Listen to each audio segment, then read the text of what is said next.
Сайн байцгаана уу эрхэм хүндэт үзэгчдээ. Монголын үндэсний олон нийтийн телевиз Монгол Улсын шинжлэх ухааны академийн түүх археологийн хүрээлэнгээс эрхлэн явуулж буй Монголын түүх цоврал нэвтрүүлэг маань эхлэж байна. Энэ удаагийн нэвтрүүлэг 1960-аас 1990 оны түүхэн үйл явдлын тухай өгүүлэх болно.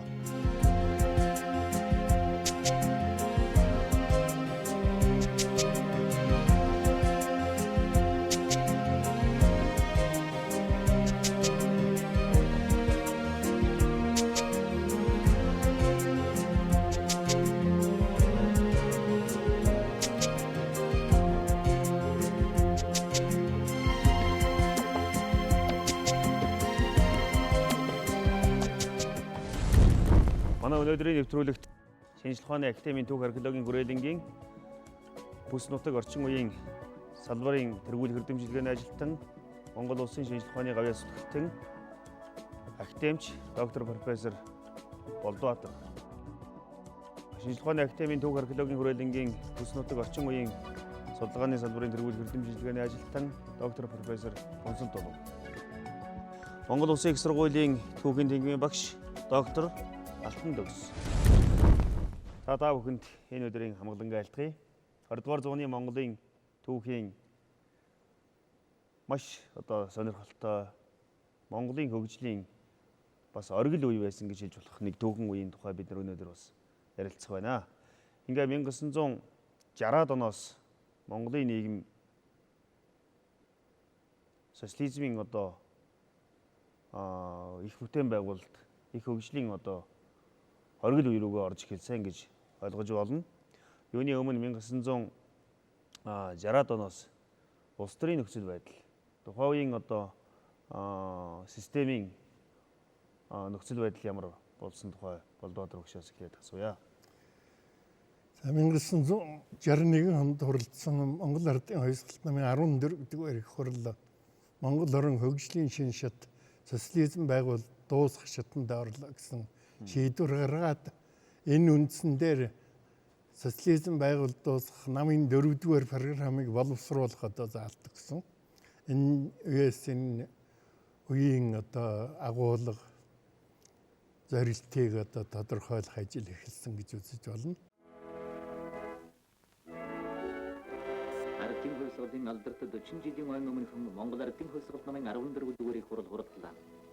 Намын 14 дугаар хурал Монголын ард түмний 40 жилийн ялалт амжилтыг дүгнэж, манай орон өөрийн хөгжлийн шинэ үе социалист нийгмийг байгуулж дуусгах зорилтыг шийдвэрлэх үедээ шилжин орсныг тодорхойлон заалаа.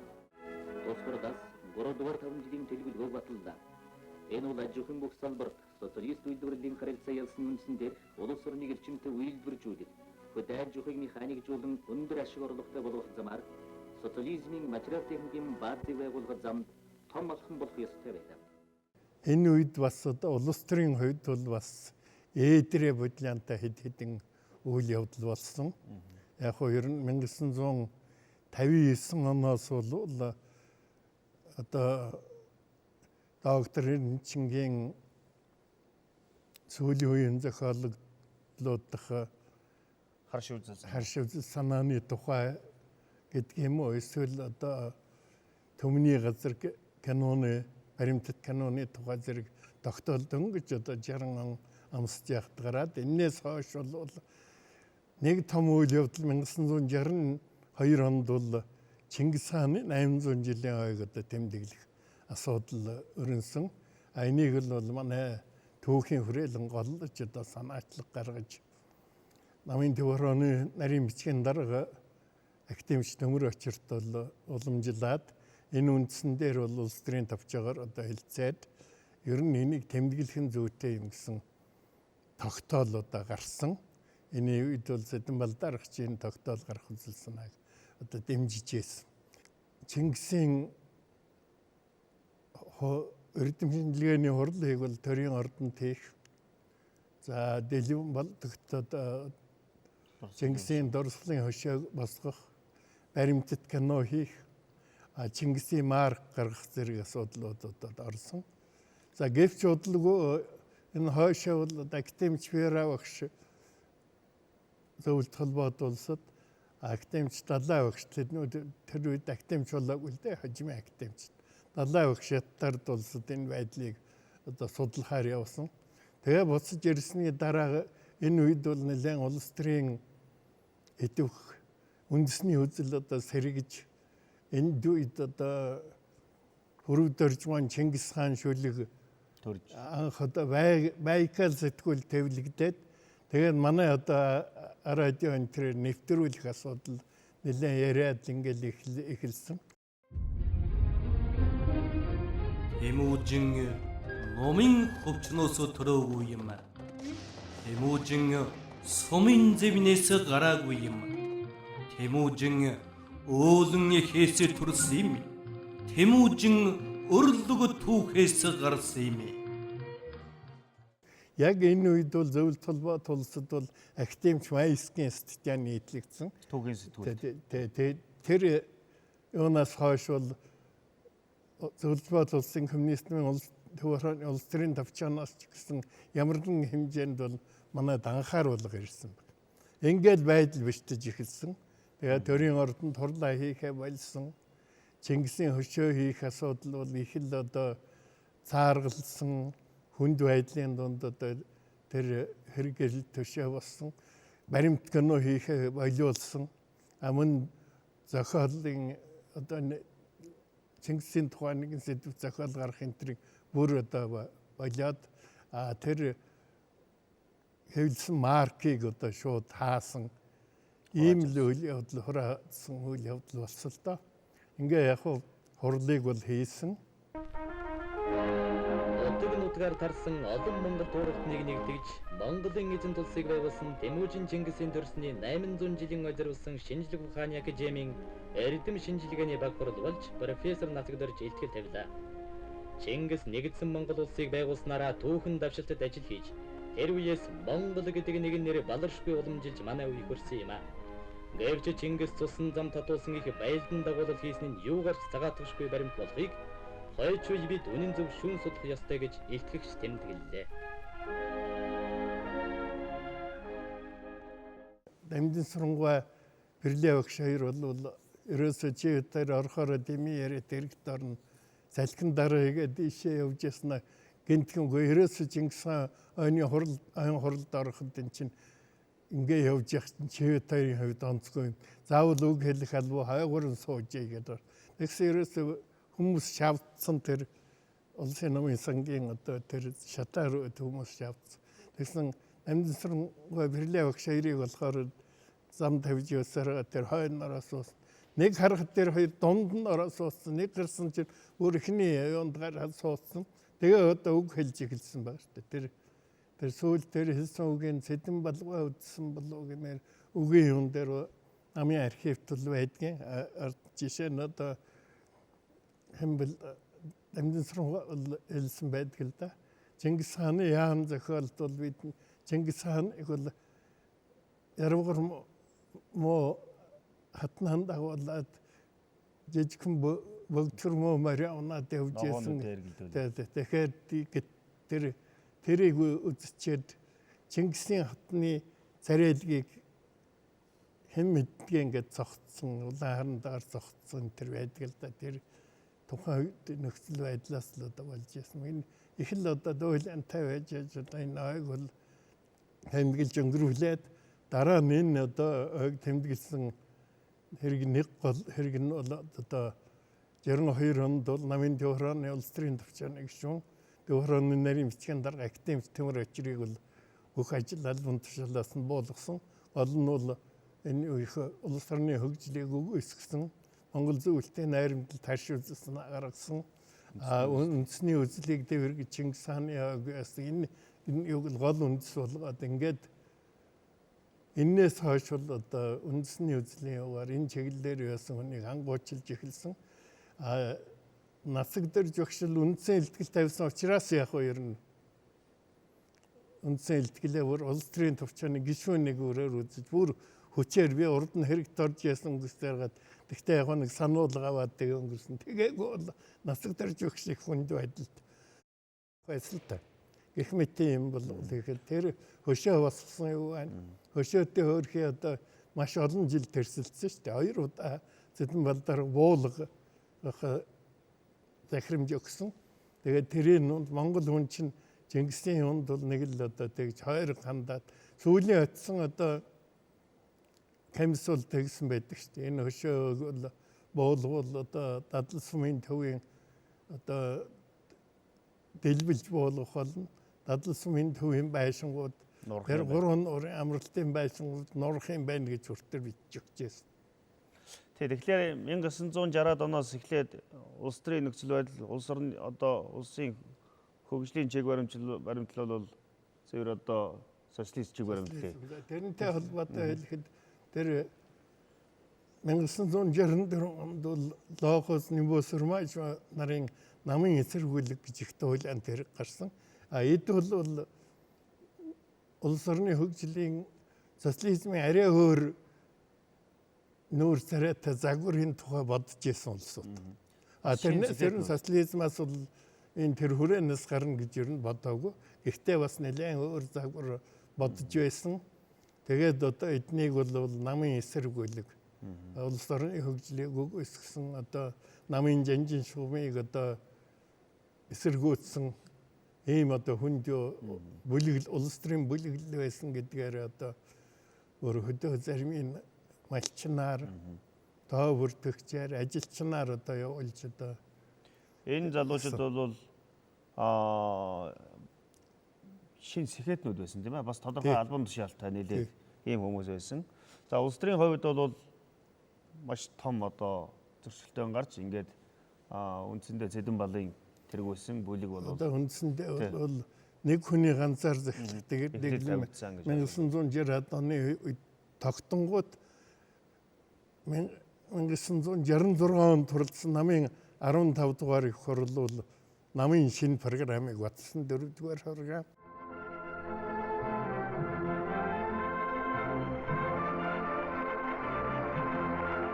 1966 онд хуралдсан Монгол Ардын хөлсгөлт намын 15 дугаар их хурал тус улсад социализм байгуулж дуусгах ээжүүрэн үндсэн зорилтыг дэвшүүлэн тавилаа. 15 дугаар их хурлаас баталсан Монгол Ардын хөлсгөлт намын шинэ програмд орчин үеийн шинжилгээ ухаан жигнэгийн дэвшлийн ололтыг үндэс болгож социалист нийгмийн үйлдвэрлэх хүчийг бүх талаар хөгжүүлэх, тус орны эдийн засгийн хүч чадал социалист соёлыг түргэн хурдастай өрнүүлэх.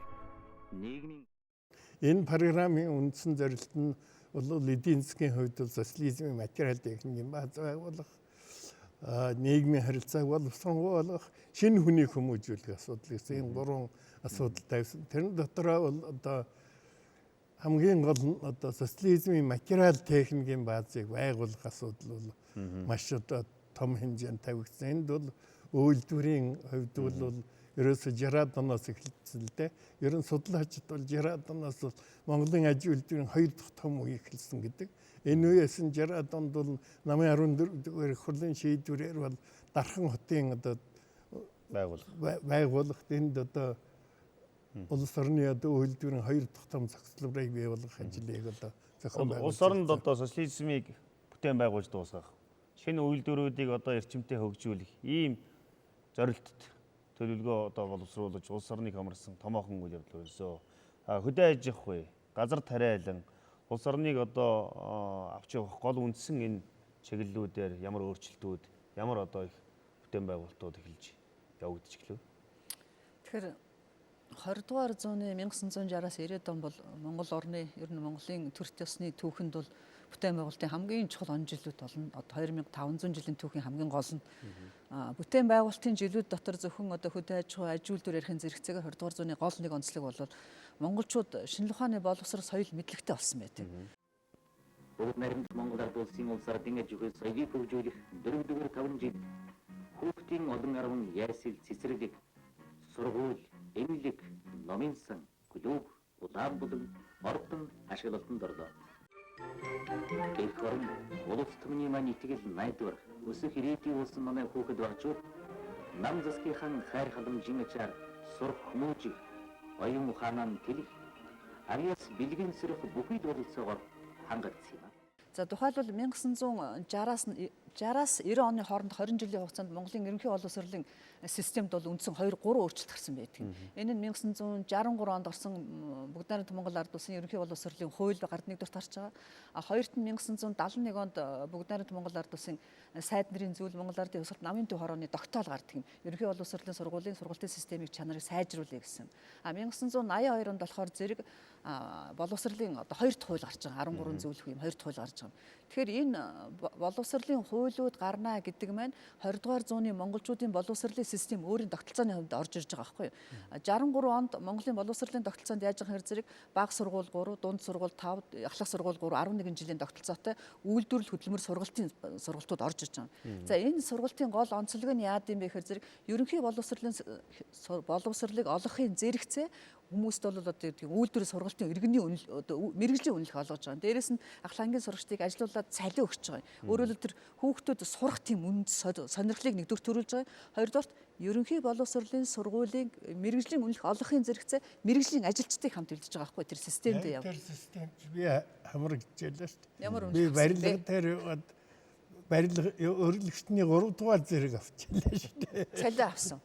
Бүтээн авсан. Энэ өөрөөр л тэр бүтээн байгуулалт яваад ирэхтэйгээ зэрэг залуучуудыгаа сурахдаа тэр мэрэгжлийн боловсрол олгочихж байгаа байхгүй. 63 оноос 71 он хүртэл явж байгаа. 71 он дахиад гарсан тогтоол чи яаж байгаа юм гэхээр одоо сургалтын чанарыг сайжруулъя гэдээ ороод ирэхээр зэрэг түрүүний тэр нэг үйлдвэрлэл сургалтынхаа процессыг татгалзаад тэнхимийн сургалт руу орж ирж байгаа байхгүй. Тэнхимийн. Тэнхимийн сургалтын дээр орж ирэхдээ юу нэмэгдэж байгаа юм? Сонгон суралцах хичээлүүд орж ирж байгаа. Математикийг сонгодог, хим физикийг сонгодог. Өөрөөр хэлбэл Монголын боловсролын систем шинжилгээ ухааны тэр юуруугаа ороод суур боловсрол руугаа орж ирж байгаа. Монголын үйлдвэрлэл, аж ахуй, улс орны одоо хөгжүүлж байгаа бүхэл системд сайн боловсон хүчний суур тавигдах, тэрэн судалгаа шинжилгээтэй байх энэ одоо үндсэл бүрдэж эхэлсэн гэж хэлж ойлгох хэрэгтэй тийм ээ. Тэгээ ихээр ингээд ярихаар удаад байгаа учраас би зөвхөн хэдэн тоо баримт ярив. За тухайлбал бид 1960 онд Монголд ерөнхий боловсролын сургууль 968, дээд сургууль бол 7-той, тусгай мэргэжлийн сургууль бол 15-тай байж байгаа. Гэтэл яг энэ үед 1960 онд Монголын хүн ам бол 998 мянга баг ш 998 сая арай хүрэхгүй. Гэтэл 3 жилийн дараа монголчууд болохоор 1,140,000 мянга болчихж байгаа юм. Гэтэл бидний 90 онд болоод тэгэхээр Монголын хүн ам 2,140,000 хүрчихэж байгаа. Энэ хооронд монголчуудын боловсролын систем бол өөрийн бүтэн тогтолцоо тогтчихж байгаа байхгүй. 90 онд болохоор Монголын боловсролын систем чинь үндсэндээ 1000 гаруй сургуультай түүний одоо 80% нь бол бүрэн дунд боловсрол олгодог ийм сургуулиуд гараад ирсэн. Харин энэ дээр нэг онцлог зүйл бий. 1960 он тусгай боловсролын сургууль Монголд 16 байхад техник мэргэжлийн сургууль байхгүйсэн шүү. Техник мэргэжлийн сургууль хизээ бий болсон бэ гэхээр 1964 онд намын төв орооны тогтоол гарахаар бий болж байгаа юм. Намын төв орооны тогтоол 1964 онд барилгын техникумуудыг барилгын темсийг байгуулъя гэж тогтоол гараад Дархан, Улаанбаатар, Дорнот, Баян-Хонгор, Завханд барилгын техникумууд барилгын темсүүд байгуулагдаж байгаа байхгүй. Тэгээд барилгын темсийн удирдлага зохион байгуулалтыг боловсролын яамд өгөхгүйгээр сайд нарын зөвлөлийн харьяанд байгаа хөдөлмөр цалин улсын хороонд өгөөд тэнд нь бүр темс болгоныг хариуцсан сургалтын системүүд байгуулад Монголд техник мэргэжлийн сургууль байгуулагдаж байгаа. Тэгээ энэ 20 жилийн хугацаанд техник мэргэжлийн сургуулиар 160 мянган ажилчид бэлдэж гаргаж байгаа. Тийм 160 мянган ажилчид гарцсан учраас Монголд аж үйлдвэр хөгжиж байгаа. Монгол тээвэр холбоо хөгжиж байгаа. Монгол соёл боловсрол бүтээн байгуулалтын үндсэн суурь тавигдж байгаа. Монгол орн дан ганцхан мал аж ахуйн орноос хөдөө аж ахуй аж үйлдвэрийн орн болж байгаа. Урд нь 3000 жилийн туршид зөвхөн нүүдлийн мал аж ахуй эрхлэж байсан монголчууд одоо тариа тарьдаг болсон. Тариа тарина гэдэг маань хөдөө мал аж ахуйн гаралтай бүтээгдэхүүн дээр газар тариалан гаралтай бүтээгдэхүүнүүд орж ирээд энэ бүтээгдэхүүн дотор эзлэж байгаа газар тариалан бүтээгдэхүүн үндсэн 20%-ийг эзэлдэг болсон. 80% нь бол мал аж ахуйн гаралтай. 1960-ад оноос эхэлсэн нийгмийн бүхий салбарт явагдсан өөрчлөлт. Нэлээд дэвшил. За энэ нийгмийн салбарууд дотроос нэг томоохон асуудал байгаа. Монголын гадаад бодлогын асуудал. Монгол улс үндсэндээ зөвлөлт Орос улс гэдэг нэг сайн түнштэй болсон. Нэг улстай ер нь шууд хамааралтай харилцах, гадаад ертөнцид харилцах улс. За хятад улс, бүгд найрамдах хятад улстай хэдийгээр дипломат харилцаатай ч гэсэн харилцааны асуудал хүндэрч гэлсэн тийм ээ. Энэ түүхэн үйл явцын тухай бас манай үзэгчд маань сонирхож байгаа. Гадаад ертөнцийн ер нь яагаад хаалттай нэг тэг рүү орсон, хятадтай ямар харилцаатай байсан хөрш орнуудтай гэдэг. 1960-аас 90 оны хоорондох үе бол дэлхийн хүйтэн дайны хамгийн одоо оргил цаг үе байгаа. Ялангуяа 1960-аас 80-ад оны ихэнх үе хүртэлхийн цаг үе бол. За Монголын тухайд бол үүнийг бол зарим судлаач бол бүр давхар хүйтэн тайны үе гэж нэрлэдэг. Тэгээ үүний шалтгаан бол мэдээж дэлхийн хүйтэн тай байна. Одоо социалист систем, капиталист систем хоёрын хооронд өрнөжөөс хүйтэн тай. За Монголын нөхцөлд бол энэ үеэс эхлээд социалист систем дотроо зөвлөлт холбоотоос болон хятад гэсэн хоёр социалист их улсын хоорондын хүйтэн тай Монголыг бас нэрвсэн. За энэ нөхцөл байдал бол тухайн цаг үедээ Монголыг бол одоо дэлхийд одоо өөр дахин давтагдчихгүй өрмөцсөн юм геополитикийн онцгой бүс болгож цэг болгож хувиргасан байдаг. Ийм ч учраас Монгол одоо дэлхийн хамгийн их одоо цэрэгдсэн ийм улсуудын нэг болж ирсэн. Уг нь бол одоо Монгол улс бол 20 дугаар зууны ихэнх үеэс эхлээл одоо умар төршиг өөртөө энэ тэргуунд найрамдах. Гадаад бодлоготой одоо умар зүгийг бол одоо тэргуун зэрэг тавих ийм бодлогыг бол явуулж ирсэн бид. 1950-аад оны үед одоо энэ дулаарлын зөвлөлт хятадын найрамдлын тэр цаг үед бол энэ хандлагад бол зөвлөлтийн одоо монополь байр суурь бол Монголын гадаад бодлогод бол багасж хятад бол их идэвхтэй орж ирсэн. За 1960 оноос эхлээд бол энэ байна нөхцөл байдал өөрчлөгдсөн. Монголчууд удаадаараа хятадын коммунист намын бодлого үйл ажиллагааг шүүмжилсэн, үндэсний үзэл гаргаж байна. За мөн сая дэлхийн социалист системийг хаглан ботор гэж байна. Зөвлөлт холбоот улсын удирдан чиглүүлэгч үүрэг ойлыг бол үлэмжшүүрэхгүй одоо тийм бие даасан салан тус хаарсан бодлого явуулж байна гэсэн байдлаар бол 61 онд бол анх шүүмжилсэн. Гэхдээ энэ хооронд бол Монгол хятадын төрийн харилцаанд бол одоо томоохон өөрчлөлт бол гараагүй байсан. 5 дугаар үе төрөл хятадын коммунист намаас коммунист хөдөлгөөнд гаргаж яриа зөрөлдөөний тухай гэсэн маш том тогтоол гаргаж тэр дагуу маш их сенсац хийсэн шүү дээ.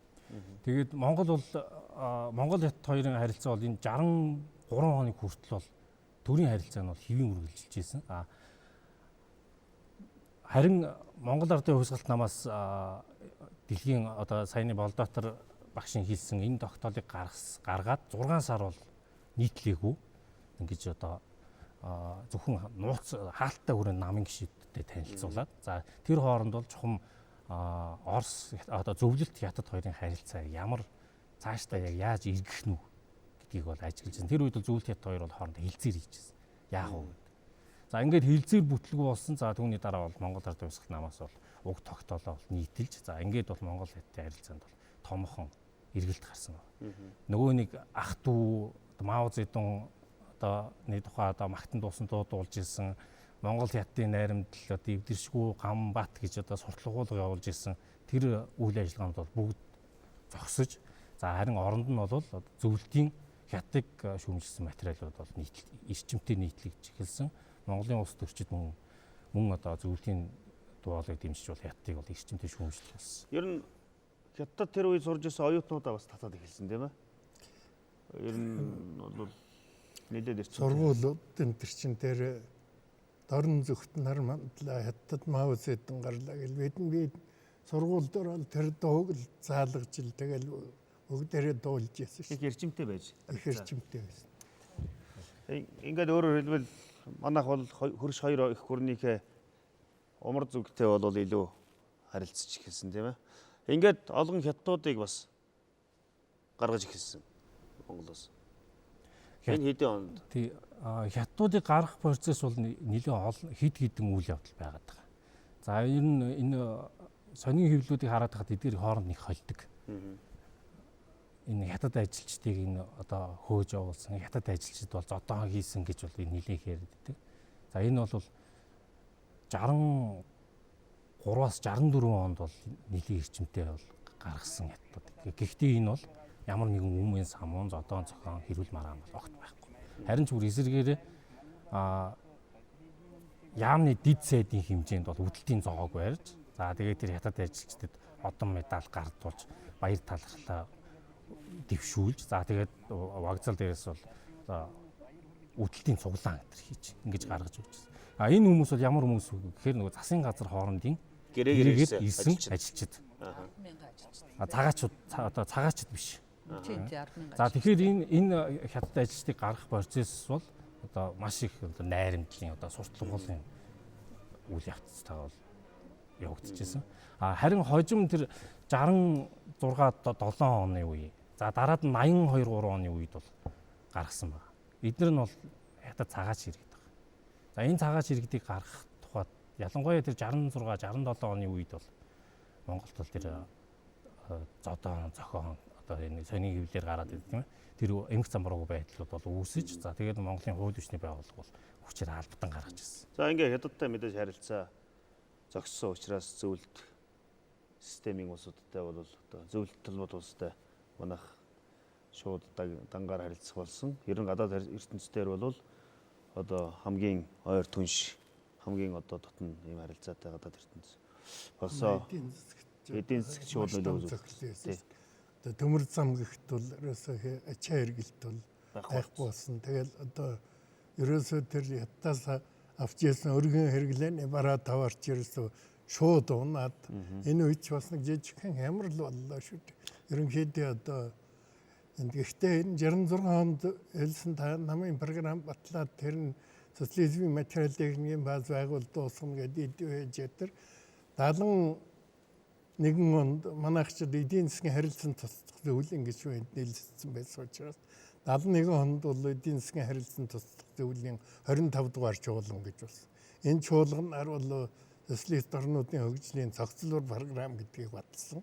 Энэ цогцлбор програмд бол одоо хөгжлийн хувьд хоцрогдсон одоо Монгол, Вьетнам, Лаос улсыг бол тусад нь одоо бас энэ програмд бол нэг том зөвлөл болгож орж энэ эдгээр орнд бол улс орнд нэг үйлдвэржүүлэхэд туслах ийм програм дэвшүүлээд энэ хүрээнд яс. Энэ үеэр нь одоо дэлхийн социалист систем гэж нэг систем дотор социалист хамтын нөхөрлөгээд одоо эдийн засгийн харилцан туслах зөвлөлийн гишүүн орнууд дээр Монгол ороод тэгээд нэг юм явц хүрээ өрсөн. Тэгээ энэ одоо хамтын нөхөрлөл гэдэг энэ одоо хүрээндээ улам явц урч ирсэн. Тэгээ бас одоо социалист системийн бус орн бүгд найрамдахад дулсаарч Солонгос улс Албан энэ чи ер нь бол тэгээд Югославийг ч бас яахан юм гадуурх ийм байдалтай л одоо байсан шүү дээ. Тэгээд энэний дагуу чинь програмын дагуу улс орныг үйлдвэржүүлэх талаар бас нэлээд одоо юм хийсэн. Одоо улс орн бүр одоо жишээ нь одоо Монгол улс бол одоо биокомбинатыг одоо барьж байгуулж өгсөн. Одоо Польш бол дарханд саруус тоосгоны одоо үйлдвэр барьсан. Чех бол одоо шевро гутлын үйлдвэр одоо барьсан. Балгаар бол одоо зэрэг жимс ногооны цогцлбор нэхий эдлийн үйлдвэр барьсан. Зөвлөлт холбоот улс бол байшин үйлдвэрлэх комбинатуудыг маш өргөн хэмжээгээр барьсан. Зөвлөлт социалист бүгд наримдах холбоот улс, бүгд наримдах Болгар улс, бүгд наримдах социалист Чехословак улс, бүгд наримдах Польш улс, бүгд наримдах Унгар улсын тусламжаар хэд хэдэн шинэ үйлдвэр баригдлаа.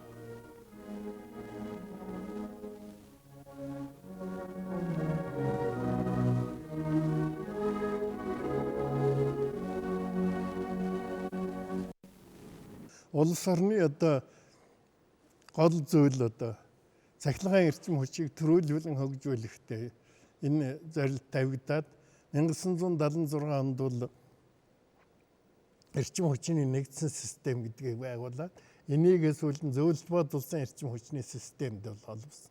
Энийг энэ үед хятадтай муу байсан учраас бол зөвлөлт холбоотулсан эрчим хүчний боолчлолд орлоо гэж одоо радиогоор их ярьж байсан. Аман өргөндийн орнууд дээр нь энийг таатай бол хүлээж авахгүй янз бүрийн мэдээ бол гарч ирсэн л да. Гэхдээ яг хуу ерөөсөө улс орнод эрчим хүч дулаан эрчим хүчгүйгээр хөгжих аргагүй учраас бол энэ үед хэд хэдэн том зүйл хийсэн. Тухайлбал 3-4 дугаар цахилгаан станцыг бол байгуулсан.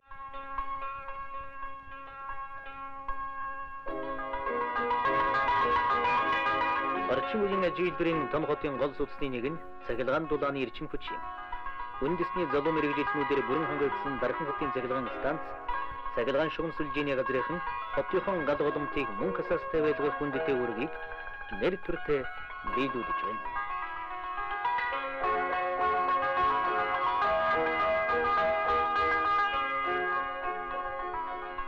Дархан сэлэнгийн шугам сүлжээний ганц замхаг зөвлөлтийн галууд нуурын эрчим хүчний системтэй холбогдсноор элитчин дэнлүү найрамдлын хотод мөнхийн гал болон бадарч байна. Энэ бол одоо улс орны хөгжилд одоо том үүрэг гүйцэтгсэн. За ер нь нийт одоо гаднаас орж байгаа тусламжийн 90% зөвлөлт холбоотолсон. 90% а үлдсэний цөөхөн хувийн бол одоо бусад социалист орнууд тэгээд нэг 3% орчим нь сүүлдээ бол одоо өндөр хөгжилтэй орнуудаас сүүлдээ бол 80 оны их гэхэд болсон. За энд харин нэг зүйл тэмдэглэх хэрэгтэй. 1973 онд бол одоо Япон улс манайд бол одоо энэ Кашмирийн үйлдвэр тийм говийг одоо байгуулсан. Энэ бол нэг талаар бол дайны төлбөр нэртэй гэ тэрийг бол нэг зарлахгүйгээр тийм үйлдвэр одоо байгуулж Монгол Японы хоорондын харилцаа бол их өөр байдалд ирсэн. Ер нь тий. Тэгээ ер нь 1970-аас 75 онд бол нэг 5 тэрбум шилжих рублийн зээл 1985-аас 90 онд бол 3.5 шилжих рублийн 3.5 тэрбум шилжих рублийн зээл авсан. Энэ нөгөө их хөрийн чинь бол ихэнх нь энэ үед тавигдсан. Гэхдээ энийг зүгээр цацаагүй шүү. Энийг харин одоо хүмүүс ойлгох ёстой. Энэ үед бол одоо их бүтээн байгуулалт тавигдсан. Энэ хамгийн гол нь одоо эрчим хүчний хүчин чадал бол өмнөхөөс 3-аас 4 дахин нэмэгдсэн. Энд бол Эрдэнэт үйлдвэрийг байгуулсан. Монгол цав сэдмэтийг байгуулад энэ экспортын хэмжээнээс бол асар их одоо өссөн. Зүгээр одоо малайж хэдгэхэд сүүний фермүүдийг байгуулсан шүү дээ. Сүүний фермүүд бол ерөөсөө хуучнаас 7-8 дахин сүүний үйлдвэр л одоо нэмэгдсэн байх жишээтэй. Энд бол барилгын үйлдвэрлэлийг одоо байшин үйлдвэрлэх асуудал чинь бол бас нэлээд том хэмжээнд нэмэгдсэн. За тэгээд улс орны хөгжлийн бусад олон зүйлүүдийг энэ хэлж болно л да. Тэгээд одоо зураг дараад айл болгон зураг дараад яатай болсон.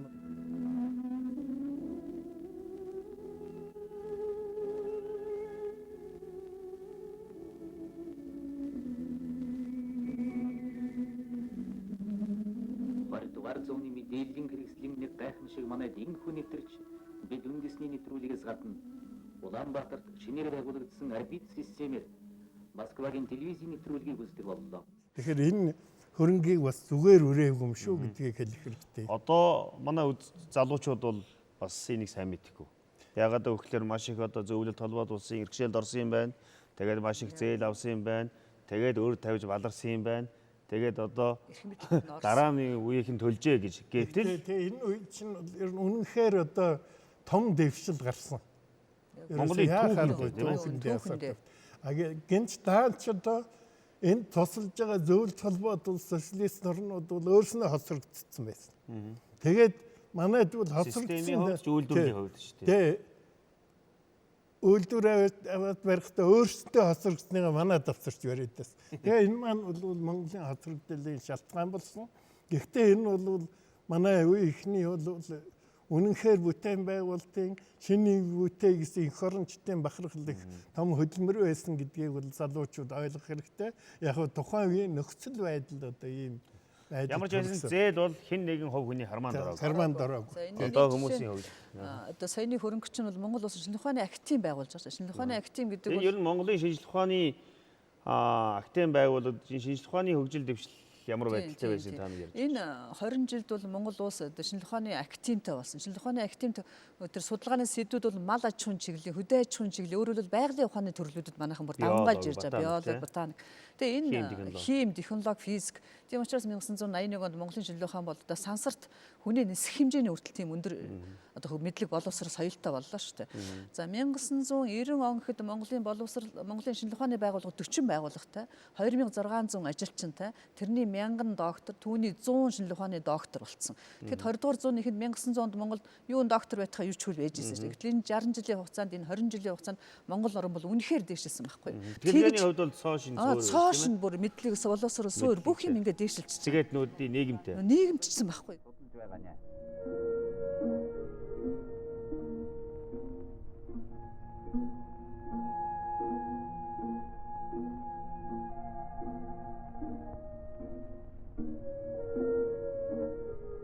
(1200-аас 1400 жил болсон түүх гарын боловсны хөшөөнүүд. Эртний үеийн баргуудын балгас. Монголын эрдэм шинжилгээний бүх ажлыг улсын шинжилгээ ухааны хүрээлэн удирдана. Шинжилгээ ухааны хүрээлэнгийн дарга инх тайвны дэлхийн дахны зөвлөлийн гишүүн уран зохиолч Дамжин Сүрэн. Үзэгчид сонирхож яж магадгүй. За зөвлөлт холбоод улстай сая алтан төгс доктор хийсэн. Зөвлөлт холбоод улстай нэг л одоо системтэй харилцаад ихсэн гэтэл 1970-аад оноос дэлхийн 3 дахь орнуудтай дипломат харилцаа тогтож эхэлсэн. Тийм ээ? Англи, Франц, Япон гэх мэтчлэн энэ гадаад ертөнц энэ тухай бас ярьж байгаа ш. Монгол улс 1961 онд нэгдсэн үндэсний байгууллагад хэлснээс хойш бол одоо Монголын бүгд найрамд Монгол ард улсыг бол одоо албан ёсоор дэлхийн одоо хөрөнгөтөн улс тийм ээ өнөөгийн көр болоод чөлөөт ертөнцийнхэн хүлээн зөвшөөрч эхэлсэн.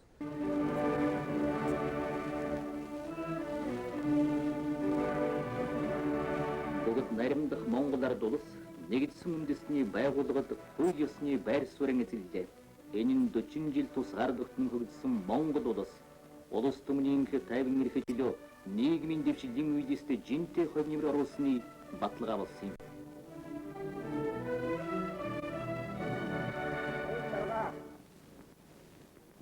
Хүндэт төлөөлөгчдөө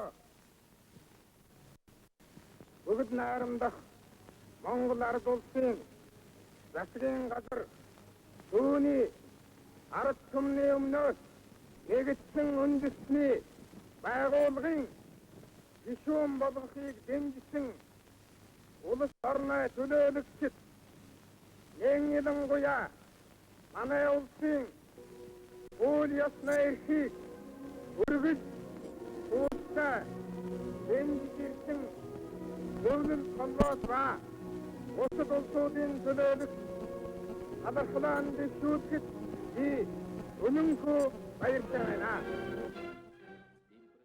За ингэхдээ бол хамгийн түрүүнд Англи буюу одоо Их Британи, Умард Ирландын нэгдсэн хаант улс бол хүлээн зөвшөөрсөн гэдэг. За монголчуудын хувьд энэ бол ер нь бол эртнээс олон жилийн турш одоо хүсэж явж ирсэн мөрөөдөл нэс.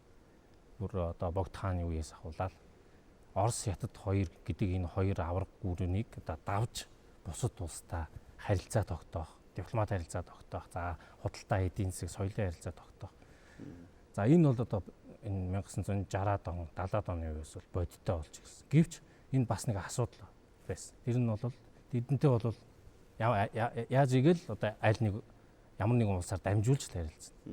Ялангуяа одоо Москвоор дамжуулж. Эсвэл одоо Бээжингээр дамжуулж харилцсан. За тэгэхээр монголчуудын хувьд энэ үед мэдээж зөвлөлт холбоот дэлхийн одоо олон улсын бодлогод бол зөвлөлт холбоот улсын томьёолсон гадаад бодлогыг бол мэдээж үг дууг бол баримталж ирсэн. Одоо яг түүний давуу бол тухайн улсуудтай хөрөнгөтний улсуудтай бол харилцаж ирсэн. Өөрөөр хэлбэл бол ямар нэг хэмжээнд бол хяналтанд бол байсан Москваас. Гэхдээ бас зарим зүйлийг нарийн ажиглал өөрийн гэсэн одоо сонирхлоо илэрхийлэх, хэрэгжүүлэх оролдлогууд бол байсан болдог. Гадаад бодлоготой. Жишээлбэл Турктэй 69 онд харилцаа тогтоогоод одоо бүгд найрамдах Турк улс юм. За ингээд баримтуудыг харж байхад бол нэг юм зүйл ажиглагдаж байгаа. Москвад суугаа элчин сайдын элчин сайдаараа одоо Туркийн хэрийг хамруулаагүй. Туркийн талаас болохоор ямар санал тавьсан бэ гэхээр манай хоёр улс одоо Москвад байгаа элчин сайдуудаараа бие бинийгээ одоо хамааруулъя. Эсвэл шууд одоо өөр өөрсөндөө элчин сайд яамны гэсэн ийм одоо сонирхлыг албан болон албан бусаар бол илэрхийлжсэн. Монголын талаас бол хариуд нь яасан бэ гэхээр нутаг ойр учраас Югославийн нийслэл Белград хотоос танахыг одоо хамаарч сунаа гэдэг. За ингээд монголчууд бол Белградаар дамжуулж Турк руу харилцсан. Туркууд бол Москвагаар дамжуулж нааш харилцсан. Дараад нь Белградаас юу руу Софи руу шилжүүлсэн. Болгар руу. Тэгэхээр энэ бол ямар нэгэн байдлаар Москва турк бол тухайн үед НАТОгийн гишүүн. НАТОгийн цэрэг харин байрладаг. Хөрөнгөтний одоо дайсан талын итгээд байлаа шүү дээ. Одоо социалист системийн өрсөлдөгч талд хайрлаад. Гэхдээ тэдэнтэй харилцахдаа бол Москвагаар дамжуулж харилцсан. Өөр газараар дамжуулж харилцаж байгаа байхгүй. Бүгд наримдах Монгол улсын ардын их хурлын тэргүүлэгтийн дагна нөхөр зэдэн болдог. Бүгд наримдах Франц улсаас бүгд наримдах Монгол улсад суухан зөвхөн бүрэн эрхт элчин сайд Жорж Д. Бүтээе. Итгэмжлэх жуулчгэн барилаа. Итгэмжлэх жуулчиг барихад нөхөр зэдэн бол элчин сайд Жорж Д. Бүтээний харилцан үгэлж тус хоёр орны найрсаг харилцаа нь улс төрийн наримтлыг бэхжүүлэх хэрэглэшигт нийцэн хөгжинө гэдэг итгэж угаан илэрхийллээ. Бүтээн байгуулалтын үнэхээр одоо оргил үе гэж сая болдоод өгшээллээ. 1960-аас 90 оны энэ үед бол дундад хятад бүгд найрамд хятадтай харилцаа тасарсан. Монголчууд эдийн засгийн хувьд хүнд байдалд орсон гэсэн өөрсдөө бүтээсэн. Хүннүүгийн хан улсын үед хан улс хүннүүгийн хооронд 60 жил тасарсан байдаг. Тэр үед монголчууд одоо археологчдын олоод байгаагаар бол өөрөө барилгын материалаа шатаадаг, шавраа шатаадаг, төмрөө үйлдвэрлэдэг, өөрөө барилгаа барьдаг ийм болсон. За энэ зүгээр шууд харьцуулж байгаа юм биш. Ерөнхийдөө бол монголчууд өөрөө эдийн засгийн шахалтанд ороод ирэхлээр илүү бас идэвхтэй болсон ийм тал байгаа. Хэдийгээр зөвлөлт толгойд усаас дэмжлэг байгаа ч гэсэн. Нөгөө талаараа төр засгийн зөв бодлогын үр дүнд ажилчин анги гэдэг бүхэл бүтэн нэг нийгмийн давхарга бий болгосон. Ажилчин ангиа дагаад хүмүүсийн ахуйн соёл, ухамсар, сэтгэлгээний хувьд бол нэг шинэ давхарга бий болсон тийм ээ. Энэ ажилчин ангийн талаар бас болдоотор ихтэмж.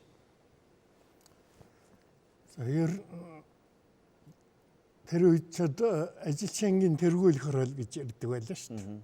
Тэр ёстой тэр тэргүүлэх хөрөл болсон үе бол яг л энэ үе. Энэ үед бол Монголын ажилчин бол хөл дээр одоо зогссон, бойцсон, өөрийн гэсэн одоо нийгмийн том байр суурийг нэг давхарга болсон тийм ээ. Тэ эзэлж эхэлсэн дээ.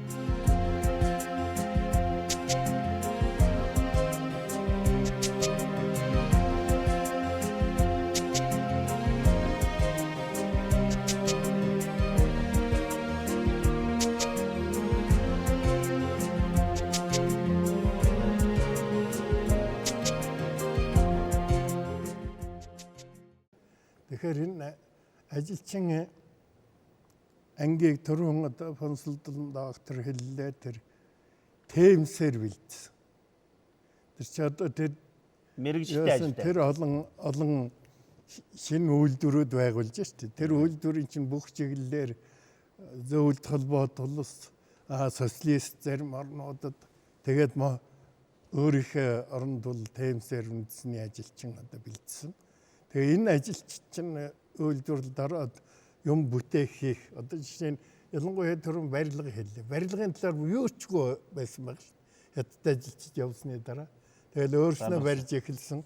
Тэгээд барьж эхэлсэн юм тэр үеийн одоо зарим барилгын чивэн хаана энэ чинь ингээд бараг гарын булд руу орохоор юм авгар тавгар тийм одоо байшин бариад эхэлсэн. Тэгээд сүүлдээ тэр чинь мэрэгжээд бариад эхэлсэн ч тэгээд яг бие даах яг нохоо хамартай хөрхээр усч гэж юм хийж эхэлсэн бас өөрсдийн талгаагаар бодож эхэлсэн бас ийм сонин үе байгаа юм шүү.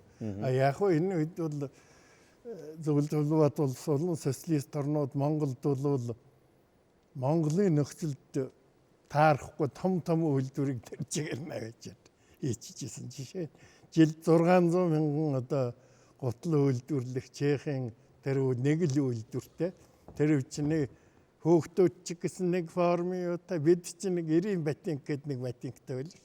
Тэгтэл тэр чинь жижиг дунд үйлдвэрлэлээр хөгжүүлсэн бол тэгэл тэр чинь байгаа аймаг руу зөөхгүй аймагт нь жижиг үйлдвэрүүд ингээ байгуулсан бол янз бүрийн гуталгаар нь тэгтэл тэр ерөөсө ганцхан нэг л гутал. За тэгэл одоо энэ нэсхэс чинь шуум фабрик тийм ээ. Шуум фабрикийг бол байгуулалтад байгуулсан 200 жилийн дараа ашиг өгөхөөр бодсон тийм хажим одоо очиад байгуулчих таах жишээтэй. Одоо их том модны одоо үйлдвэр комбинатыг тосон цэнгэлд байгуулсан. Хэрв тэр үйлдвэрийг бүтэн хүчин чадлаар нь ажилуулвал 3 жилд одоо баруун Монголын аюулгүй өчгөн дуусгахаар ийм тэр тэгэхээр тэр үед чинь хэцүү байсан байх шүү дээ. Ер нь манайхан чинь бол нэлээд орнуудад одоо хэвлэл гэхэд Австри мэтийн одоо хэвлэл хөгжсөн орнуудаас юм авахгүй л ингээл юм яриад ингээл очихдоо зэрэг наан зөвлөдийнхэн барьж бол танад бүр хямдхан үйлдвэр өгн тэр хэрэггүй гээл тэгэл одоо нэг сонины үйлдвэр явуулчих жишээ. Ийм юм бол одоо маш их байсан. Энэ тэгш биш одоо харилцаатай холбоотой юм. Энэ маань бас тэгээд тэр үеийн социалист орнуудын энэ жишээ нь хоршоолоор одоо хөгжүүлж ирсэн байна шүү дээ. Гутлын үйлдвэр энэ төр чинь зөөхөн юу энэ төр ингээд Чехословак энэ төр чинь бол ерөөсөө гутлын үйлдвэрлэл дэлхийд гайхуулж ирсэн байна шүү дээ. Тэр хувийн үйлдвэр. Гэтэл 72 онд бол хоршоолын системийг устгаа хийсэн шүү дээ. Үйлдвэр хоршоолын системийг устгаад оронд нь нийтийн аж ахуйн үйлчилгээ гэж юм гаргаад тэрийг нуулс аваад тэгээ мөн нөгөө нийтийн үйлдвэрлэлээ хийж эхлээд тэр үед чинь одоо юу чинь Гуанзуу чи хамгийн сайн хоолтой байлаа шүү дээ. Надан үйлдвэр хятад маяг. Гэтэл тэр нь болоод эхлэхдээ зэрэг нийтийн тийм том үйлдвэр байгаад нөгөө Гуанзууд нь өөр ашиг андгүй хоолтой болол ингээл тэгээд тэр хоршоолын үйлдвэр хоршоолын системийг хэвээр байлгах гэж харин намын төвөрний улс төрийн төвчөөний гишүүн төвөрний бичгийн дараа моломж ямцгай бол хэд тайлбарласан байдгийг шүү. Тэгээд одоо бүтээгүй.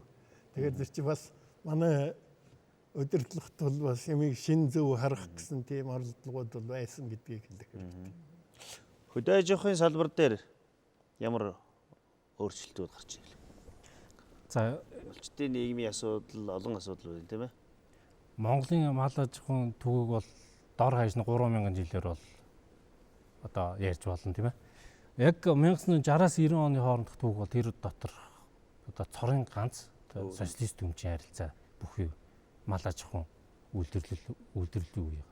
Тэгээ энэ нь бол зөвхөн социалист өмчийн харилцаа гэхээр энэ зөвхөн малыг нийгэмчилснээрээ биш. Хүний хөдөлмөрийг бас нийгэмчилсэн. За мөн нөгөө Монголын нийгмийн бүтэц давхаргад одоо түүхэнд эзэж байгаагүй том өөрчлөлт авчирсан жилүүд. Сая Болдоотор багшийн ярьсан ажилчин анги одоо бие даасан давхарга болон бий болсон тухай энэ асуудал бол ерөөсөө нэгдэлтэй холбоотой.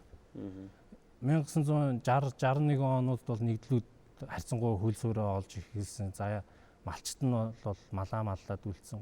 За мөн маш олон малчид бол төв суурин газар бараадч хөлсний ажил хийж амьдарч эхэлсэн. Тэдгээр хүмүүс бол Монголын социалист ажилчин анги бол одоо төлөвшсөн. Ерөөсөө хүн ам зүйн бүтцийг харахад 60 оноос өмнөх үе хойч үегээд харахад одоо их тодорхой харагддаг. 60 оноос өмнө за нэг 55 оны үе ч юм уу 54 оны үе ч юм уу энэ үеэр харахад бол хүн амын нэг 85-аас 90% нь бол малчин байсан. Ерөөсөө мал дээр амьдардаг. Сумын төв дээр биш. Ер нь энэ 60-аас 90 он бол түүхэндээ ангадаа малчин хөдөлмөрөө үнэлүүлсэн. Тийм ээ. 90 оноос хойш болцсон шүү дээ. Ер нь бол энэ 20 жил бол одоо малчин цалин авсан. Энэ дээр нэг тоо хэлээ. Цалинтай малчин. Энэ 20 жил 60-аас 90 оны хооронд 20 жилд ажилчин ангийн тоог бол хот өдөөгийн ялгаагаар ярьж болох байхгүй. Одоо сая хүн бай те 63 сая хүнтэй байлаа шүү дээ. Сая хүний 600 мянган хөдөө амьдарч ирсэн 400 мянган хотод амьдарч ирсэн. 80 хүн болоод ирэхээр хотын хүн амын тоо ихсээд ирчихэж байгаа. Тэгээ хотын хүн амын тоо яагаад ихсээд байгаа гэхээр аж үйлдвэрт 100 мянга, хөдөө аж ахуйд 200 мянга, тээвэрт 100 мянга, худалдаа арилжаанд 20 мянга, 30 мянга ингээд хүмүүсийн ажилчин тооч ингээд гараад бүр ингээд давхаргажаад ороод ирж байгаа байхгүй. Давхаргажаад ороод ирж байна гэдэг чинь Монгол орны бүтээн байгуулалтын он жилүүд тэр тоотой чинь зайлшгүй тэр хамааралтай болж ирж харагдаад байгаа. Хэрвээ дамдингийн бадамжив социализм байгуулж байгаа өнөө үед өсч бойжоогүйсэн бол нийслэлийн нэг том эмнэлгийн эмч болоод ингэж явгсан гэж юу? Хэрвээ юм бүхэн хуучнараа баясансан бол ядуу ардын хүү шагдарсран хүний зүрхэнд мэс засал хийдэг академич болгосон гэж юу?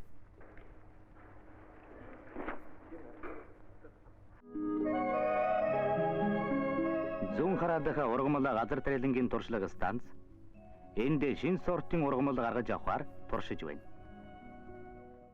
Шаамар халахын гол ховд говь алтайд алим жинс тариалах боллоо.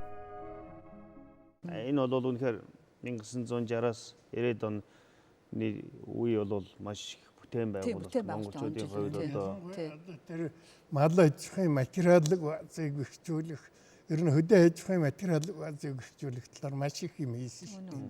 Одоо тэр хашааж болсон тийм үс тэжээл одоо ходог ус багсмал тэжээлийн үйлдвэр ходог ус.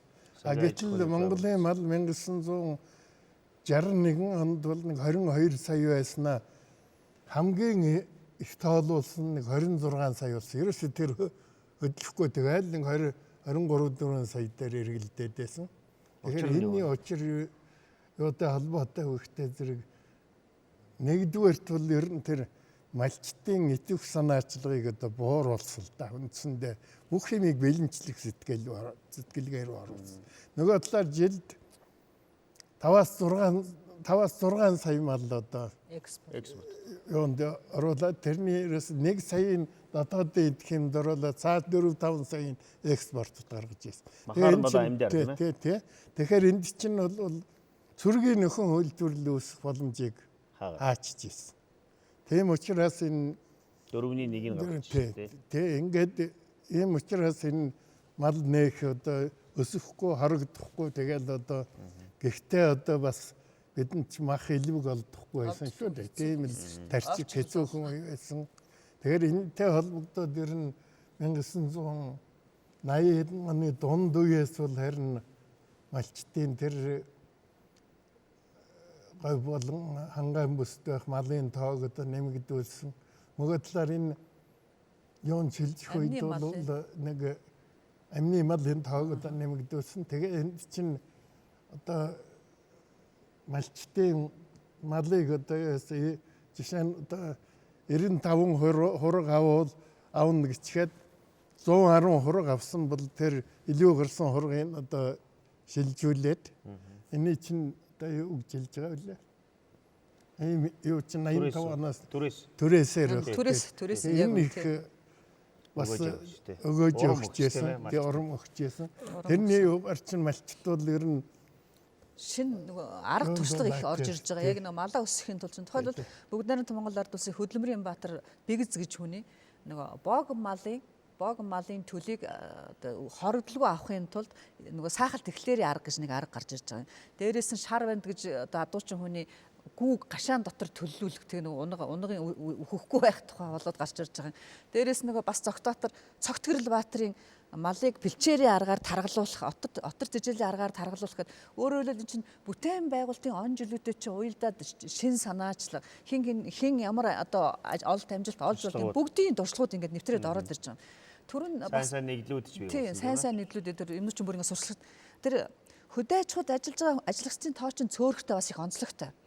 Одоо мал дээр ажиллаж байгаа хүмүүсийн тоо бол ингээд цөөрөөд байгаа хэрнээ сангийн аж ахуй механик аж үйлдвэрлэлийн салбар дээр ажиллаж байгаа хүмүүсийн тоо ерөөсөө цөөрөхгүй. Яг 66 онд л 15 мянга байсан, 80 онд 26 мянга, 90 онд 26 мянга хэвээр ил байгаа байхгүй. Тэр хооронд нь тэр шилжилтийн тоон зөрөөнүүдийн чинь ялгааг сайн харах юм бол Монгол бүтээн байгуулалтын он жилүүдэд ямар аж ахуй хөгжөөд байсан шинэ аж ахуй хөгжиж байгаа газар хэвээрээ үлдээд мал аж ахуйн салбарт ажиллаж байгаанууд нь хот руугаа шилжээд тэр шилжилт хөдөлгөөнүүдийн хүртэл хар хайрцаг бол харж болохоор байдаг. Тэгэхээр энэ бол ихээхэн сонирхолтой юм түүхэн үе.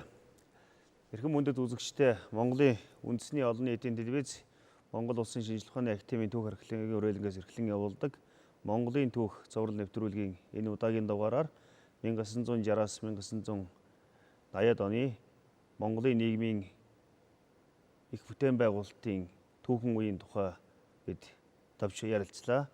Энэ үе бол хэдийгээр одоо нэг системд байсан ч гэсэн монголчууд бол тухайн үед өөрсдийн хүчээр маш их бүтээн байгуулалтыг хийж Монголын нийгэмд цоо шин одоо анги бүлгүүд бий болж монголчууд бүхэлдээ бичиг үсгтэй шинжлэх ухаанч бас өсөж хөгжсөн ийм түүхэн үе байсан юм аа. Энэ түүхэн үеийн тухай ярилцсан та бүхэнд баярлалаа.